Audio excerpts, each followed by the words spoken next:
Imagine you are standing on a landing craft in the freezing, violent sea at dawn on June 6, 1944. In front of you lies Omaha Beach, a place that, within minutes, will become one of the bloodiest locations in human history.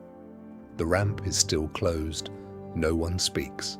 There is only the sound of waves crashing and the pounding of your own heartbeat in your chest. And then, when the steel door drops, you have only a few seconds to run or die. There is no third option, no second chance, and at that very moment, somewhere hundreds of kilometers away, in the breast pocket of Dwight D. Eisenhower, there is a piece of paper he hopes he will never have to use, a pre-written statement of failure in which he takes full responsibility if the invasion is crushed. And what is truly terrifying is not that he wrote it, but that he genuinely believed it might be needed. Because D-Day was not a guaranteed victory.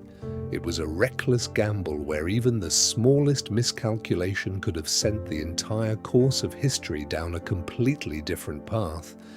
Darker, more brutal, and perhaps irreversible. Today, we look back at D-Day as a monumental turning point, an inevitable step toward the fall of Nazi Germany. But the truth is, at the time, everything was unbelievably fragile. Operation Overlord, the largest amphibious invasion in history, depended on dozens of factors aligning perfectly at the same time, from tides, weather, and moonlight to the exact positioning of German forces. Over 150,000 soldiers were thrown into a gamble that no one could guarantee would succeed. And the most frightening part? They only had one chance. If it failed, there would be no second attempt anytime soon. Britain had committed nearly all its available reserves to this operation, and if those forces were wiped out on the beaches, Europe might have been left to a completely different fate. Now, look at Omaha Beach, where everything nearly collapsed from the very beginning. American troops were pinned down under such intense fire that many never even made it off the landing craft before being cut down. German MG-42 machine guns fired at such a terrifying rate that survivors later described the sound not as gunfire, but as fabric being torn apart continuously. The entire beach became a death zone where sand, water, and blood blended together. And it would not have taken much more, just a slightly faster German response or a complete breakdown in Allied coordination, for Omaha to become the end of the entire invasion. Because if even one of the 5 landing beaches had completely failed, the domino effect could have doomed the entire operation. But the danger did not come only from firepower. It also came from a defensive system built over years, what Adolf Hitler called the Atlantic Wall, a chain of fortifications stretching thousands of kilometers from Norway to Spain. Concrete bunkers, minefields, anti-tank obstacles, and carefully positioned artillery were designed to crush any force attempting to land from the sea.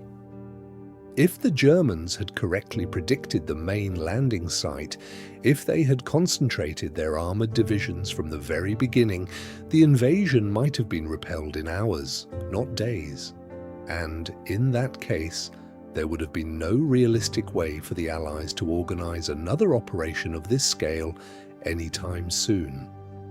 Yet, there was an invisible factor that changed everything. A war fought not on the battlefield, but in secret rooms where mathematicians and codebreakers worked day and night to crack Germany's Enigma encryption system. Through the Ultra program, the Allies could read German communications, gaining critical insight into their positions and plans. This created an unseen but decisive advantage. Many historians believe that without breaking Enigma, the war could have lasted several more years and D-Day might never have happened when it did.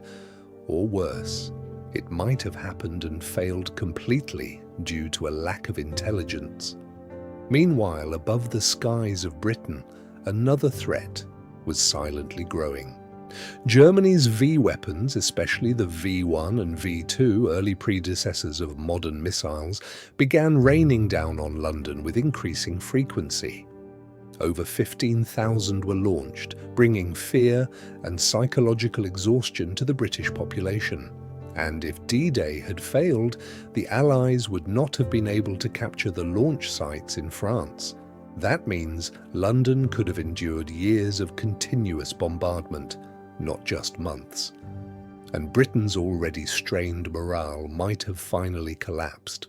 And then there was the one factor no one could fully control: the weather. A massive storm swept across the English Channel just before the invasion, causing many commanders to consider delaying the operation. But Dwight D. Eisenhower had to make a decision, one that would later be seen as one of the most important in military history. He chose a narrow window in which forecasts suggested a temporary break in the weather. That decision created a critical element of surprise because the Germans believed such conditions would prevent any invasion. Many of their commanders were not even at their posts when the attack began. Had Eisenhower waited just one more day, the storm might have shattered the invasion fleet and history could have ended right there.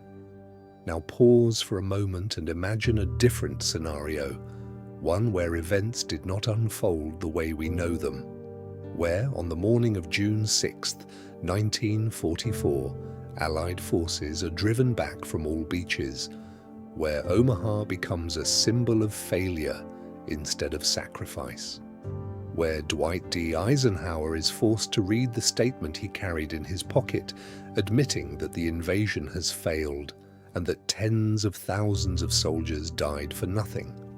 And from that moment, the world begins to slide into a different timeline, one whose consequences spread across the entire planet. In 1944, D-Day fails. Allied forces suffer devastating losses. Britain loses much of its offensive capability and cannot mount another invasion for at least a year. In that time, Joseph Stalin continues pushing the Red Army westward without opposition from a Western front. City by city, country by country, falls under Soviet control. And when the war finally ends, there is no free Europe as we know it, only a continent almost entirely under Soviet influence. There is no East-West divide like in the Cold War, because there is no meaningful West left to counterbalance it. In 1945, while the war in Europe still drags on, the United States completes a new weapon, one of unprecedented destructive power, the atomic bomb. But in this timeline, the target is not Japan, but Germany. Industrial regions like the Ruhr or even Berlin itself could become the first targets. Instead of Hiroshima and Nagasaki, the world might witness mushroom clouds rising over the heart of Europe, where millions live. And the question would no longer be whether the war ends faster, but how horrifying the cost would be. Meanwhile, in Britain, V2 rockets continue to fall on London, uninterrupted, relentless. Day after day, week after week, month after month, the city is worn down both physically and psychologically. Combine that with the absence of any decisive victory on the continent, and the political and emotional pressure might force Britain to consider options previously unthinkable, including negotiation. Something that never happened in real history, but in another world might have become reality.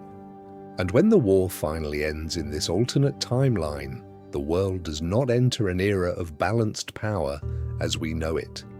Instead, it enters an age dominated by a single superpower controlling most of Europe. Nations are denied the chance to rebuild freely, democratic values fail to spread, and the entire post-war global order is rewritten, not by many voices, but by one. And that changes everything, from politics and economics to the lives of hundreds of millions of people. What makes all of this truly unsettling is not that it is fictional, but that it was entirely possible. History is not a straight, predetermined path. It is the result of thousands of small decisions, hundreds of random variables, and sometimes just a gust of wind, a single mistake, or a decision made in seconds that can alter everything. And D-Day is one of the clearest examples of this, where the line between victory and defeat was unbelievably thin. And perhaps the most haunting detail of all is that the piece of paper in Dwight D. Eisenhower's pocket was never used. It remained there, a silent reminder of what might have been, of a world we never had to live in, and of the fact that sometimes history is not shaped by certainty, but by fragile moments where everything could have collapsed, but didn't.